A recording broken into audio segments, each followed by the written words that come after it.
Antes da gente entrar nos detalhes sobre a casa, eu queria saber se você se confinaria de novo por 3 meses em um lugar que você não conhece ninguém. Ai, eu não sei, eu acho um pouco difícil, sabe? Eu acho que assim, entendendo, por exemplo, um BBB da vida, hoje talvez eu conseguiria ir de novo, sabe? Assim, porque agora eu já sei como é estar ali dentro, eu já entendo mais ou menos como funciona, então talvez eu conseguiria me posicionar melhor em determinadas situações.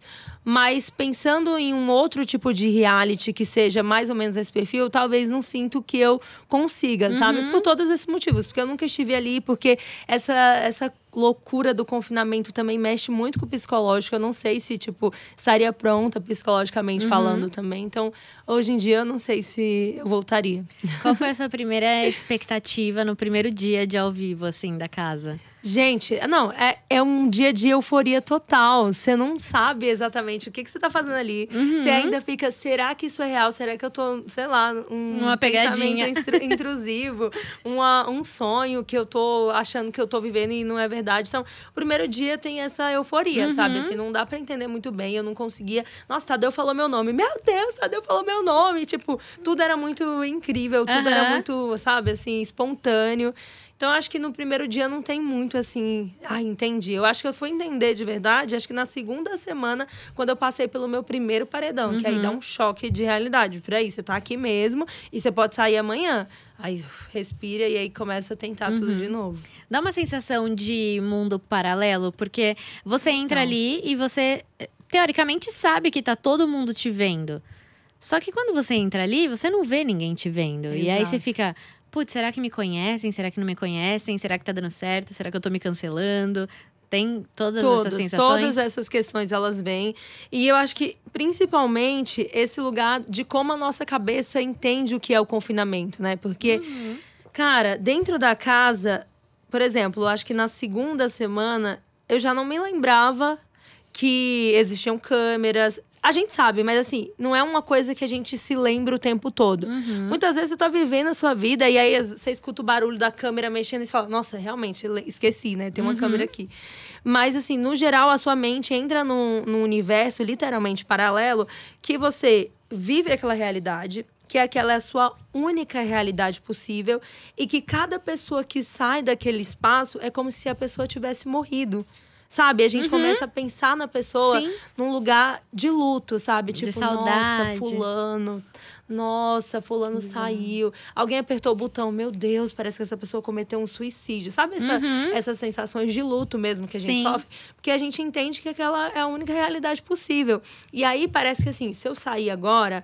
O que eu vou fazer agora da minha vida? Tipo assim, é tipo o fim, sabe? Se eu sair agora, é o fim da minha vida, acabou. Você nem tem noção de como tá o mundo lá fora, né? Não faz nem ideia. Só que é isso, a virada de chave também, quando você sai, é muito rápida. Você sai e você fala assim, nossa, peraí, essa que é a minha vida, isso aqui que é a realidade, sabe? Sim. Então, é muito louco isso, é muito louco. E a sua edição foi a primeira pós-pandemia, não foi? É, assim, ainda pós assim, não tava, tinha acabado 100%, mas 2022 foi o ano mais flexível que a gente teve de todos os anteriores. Exato. Dava um medinho de entrar e do nada o Tadeu aparecer e falar, galera… Tá todo mundo em casa de novo. Exato, dava todo dia, né? Assim, eu particularmente, eu sempre avaliava o palco durante os shows.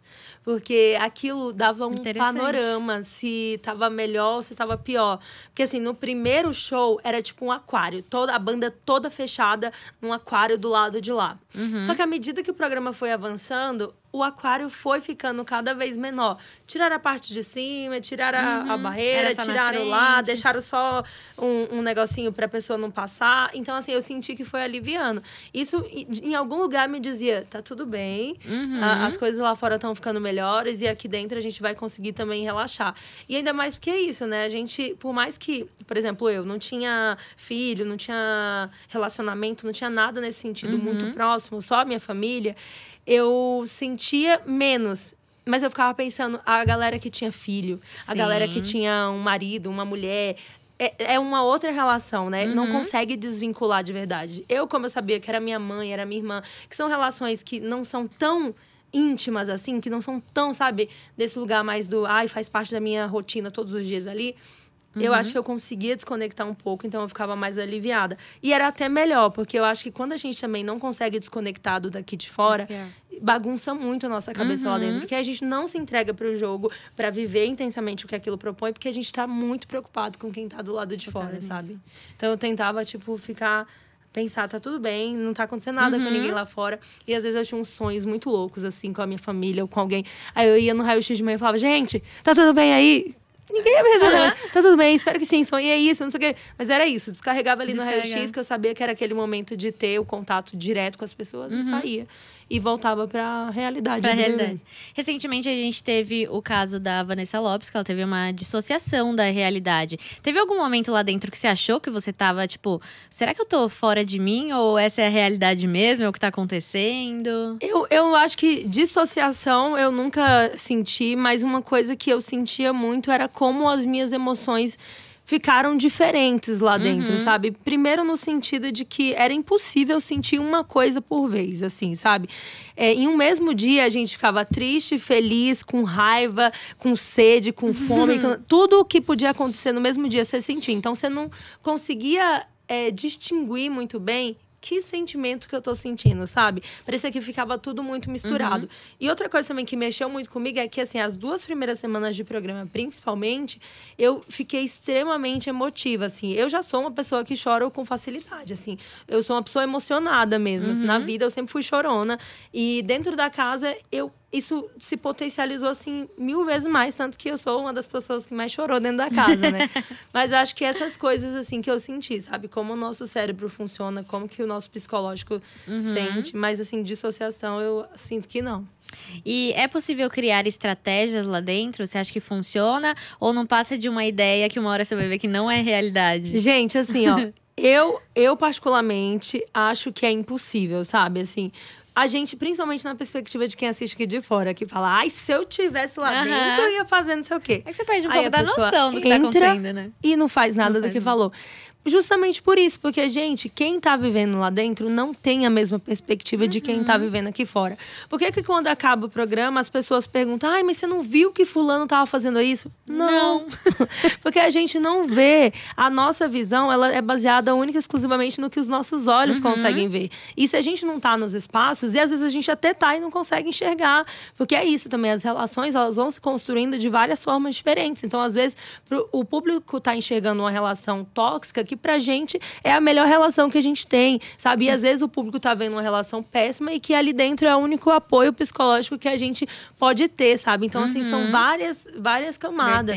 E eu sempre falo que o BBB é um programa que acontece em muitos universos diferentes. Quem assiste o pay-per-view vai ver um programa. Quem assiste a edição vai assistir outro. Quem vê pelo Instagram vai assistir outro. Quem acompanha no Twitter, cada uma dessas bolhas acompanha um Big Brother diferente. São várias linhas de um mesmo programa, sabe? Então, assim, essas perspectivas, elas são muito diferentes. Por isso que quando a gente sai, tem gente que ama a gente, tem gente que odeia, tem gente que acha que a gente arrasou, tem gente que acha que a gente foi planta. Tem gente que, sabe? Então, tem esses paralelos. E BBB é isso, gente. Não tem como. Por mais que você tenha uma estratégia, talvez você vai chegar lá dentro e não vai conseguir. Então, eu particularmente acredito que é impossível, assim. Mesmo uma pessoa que seja extremamente centrada, em algum momento ela vai, sabe? Ela pode até voltar depois, mas ela vai. Porque é impossível você conseguir manter uma linha, você ser exatamente aquela pessoa extremamente... Não, em algum momento você desliza. Pode até não ficar visível, assim, pra quem tá lá dentro ou pra quem viu isso aqui fora. Mas em algum momento... muda, sabe? Não tem uma pessoa que eu tenha conversado até hoje, que tenha participado do BBB, que tenha dito assim... Ficou 100% sã. E fiz exatamente o que eu me propus. Não, é impossível. Não tem como, né? Não tem como.